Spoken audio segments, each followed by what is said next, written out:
Hello and welcome back to War Thunder, and welcome back to yet another P-51 video. This time we're sitting in the D-30, the rank 4 battle rating 4.7 American fighter.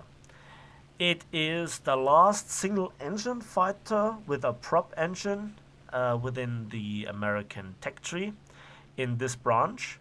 Afterwards comes the Twin Mustang, or also known as the F-82. And I made already a video about another D Mustang, or DP51, and I was not really, happy with the performance of it. Now, is this the video where I redeem the P-51 and say, oh my god, I was wrong, I was really wrong, now I know how to fly it, it's such a really, really good aircraft, I love it, I like it? In short terms, no. And I want to have another discussion of what is the problem of this plane. Now, there are practically four arguments, and that is 50 cals, time, teams, and patches. And I will explain everything. Now, with 50 cals, practically this plane has the weakest armament of any fighter at this battle rating. Now, the idea behind 50 cals is something that I actually like, when you theorize a little bit about it. You have a lot of lead in the air, a high shot density, you have a very good trajectory, 50 cals are really powerful, at least in theory, or at least from combat reports, and they are, keeping the weight down. If you look at some of the German planes that really, are made out of guns and have a lot of ammunition, something like the A8 Focke-Wulf or the F8 when it carries the gun pods, the Bf-196 with up to two 13mm machine guns and three 30mm guns. And this might indicate that this plane is really lightweight, and indeed it's not a heavyweight, and there is a reason why I show you a match against the Germans. Now, overall, the maneuverability is actually not bad. I like it. Since the last time I flew this aircraft, something has changed. Something has really changed. But I can't point my finger at it, at least at first. Now, the second argument would be teams, and I mentioned it numerous times in previous videos. I know ranting about this topic is not, the most enjoyable thing you can do with your free time, but I want just to mention it again for those who haven't seen any of my previous videos. American teams in particular, as well as, allied teams, when you play together with the British teams, have one problem, which is called ground strikers and bombers. And also the attitude that many players go into battle. A lot of players just want to grind up to their jets, and they fly a bit with their aircraft. They hate the stock performance. By the way, this plane is fully upgraded. They, don't feel to be competitive. If this is right or wrong depends on your opinion. But overall, your fighters are actually always outnumbered compared to the Russian teams, the German teams in particular, and also the Japanese. What does Japanese and German teams have in common? And to a certain degree, the Russians, they don't have any real iconic bombers. They might have decent bombers, they might have cool-looking bombers, but overall, you don't see a German bomber spam. Yes, I know there is the BV238 since patch 1.63, but that's rather the exception, and it is rather at low altitude, at lower battle rating, where it is actually misplaced due to its performance and its defensive armament, and also its,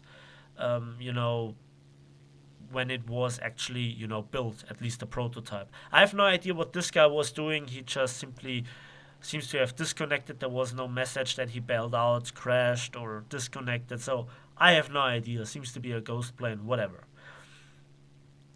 And so, back to the argument, your fighters are always outnumbered when facing Russians, Germans, and Japanese players. And when you are in a plane that is not directly as powerful as your opponents, when you have disadvantages in firepower or maneuverability or climb rate, it is very, very easy for the enemy to just outplay you. And while you can avoid head-ons, especially against Germans, which many American players simply don't do, which might result in this plane's battle rating, as far as I'm told, you don't have such a good opinion on this plane. The second thing is time. Now, by the time you see me, this B-49 and me fighting, half of both teams is already dead. Half the player base is already dead. But I needed the time to climb. This is the famous, you have to side climb. And yes, you have to climb. You have to pump a lot of energy in this plane. At low altitude, it is just gun food, especially against the Russians or the British and the Japanese and the Germans. Yeah. Jokes aside, well, actually, it wasn't any joke. You really need to use these planes rather good or decent high altitude performance. The problem is the most of the combat within War Thunder is not down to high altitude combat. Yes, the initial engagements might take place, especially against the Germans, up to 7 kilometers of altitude, 7,000 meters, but they drop rather fast. And there you can see the next problem, and that is the performance of the 50 cals. Now, overall, I have to say I like the idea of 50 cals. Okay, I know the intention. You have a lot of ammunition, you have a lot of guns, you have a lot of shell density in the air, so to speak. With 50 cals in particular, you have a really good trajectory, easy to aim, easy to lead. But what is the problem? Well, that's the pure one-hit power that's missing. You have no high explosive filling in those shells, unlike, for example, the Germans with their famous Minengeschosse. When they work, or when, they are not bugged, let's put it that way, whatever you want to call it, they just rip apart planes really, really easily. And that is to do with what they were designed for. Now, obviously, the German 20mm was both against bombers and fighters used, and that just might give away what all the German mid to high tier prop fighters should do, fight bombers, and they do really well against it, which brings me back to the initial argument that bombers can't really win the game by themselves anymore, especially since the Tier 4 disaster happened. And yes, I just called it a disaster. Limitation to 4 bombers, the bomb load is not adequate. There might be a chance for B-29s to effectively end the game, but you don't always have 4 B-29s, and especially against German teams, then not all of them reach the target zone, and then you're screwed, because that was your main strength. Now you saw me here getting 3 kills, and that is a rather good result. The next thing is also the problem with the engine. Now the engine itself has 2 main drawbacks. While it seems to be rather powerful, I personally have a problem with the oil. it overheats after time and then keeps overheating all the time. I have to reduce throttle. I have to even, go back for landing to reset, so to speak, an internal timer for the overheating issue, um, where I then also can rearm, of course. And then when this engine gets hit, it dies incredible fast. Something like the P-47 or some of the A series of the Focke-Wulfs seem to have really sturdy engines. And so they can take from AAA, from maybe cannon fire even, and still, bring you at least home. I mean, you have to interrupt the combat and fly home immediately, but you will make it home. Especially with the P-51, I have the problem that once hit, I have a lifetime of seconds sometimes. If it is a direct engine damage, that is. And now I put the plane a little bit to the test against the Focke-Wulf A5. Now I mentioned it numerous times. Focke-Wulfs have disastrous low altitude and low speed turning capabilities.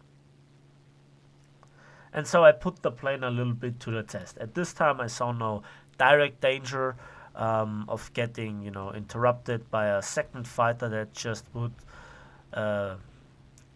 kill me when I'm concentrating on the dogfight on this Focke-Wulf. And so I put the plane to the test. And I have to say, against a Focke-Wulf A5, you have a chance, yes. On the other hand, which plane would lose a turn fight, especially a low speed turn fight, against a Focke-Wulf? Not many aircraft. And there is the next part. And that brings me back to the 50 cals. 50 cals have not just damage over time, but also critical damage. Yes, sometimes you pilot snipe the enemy.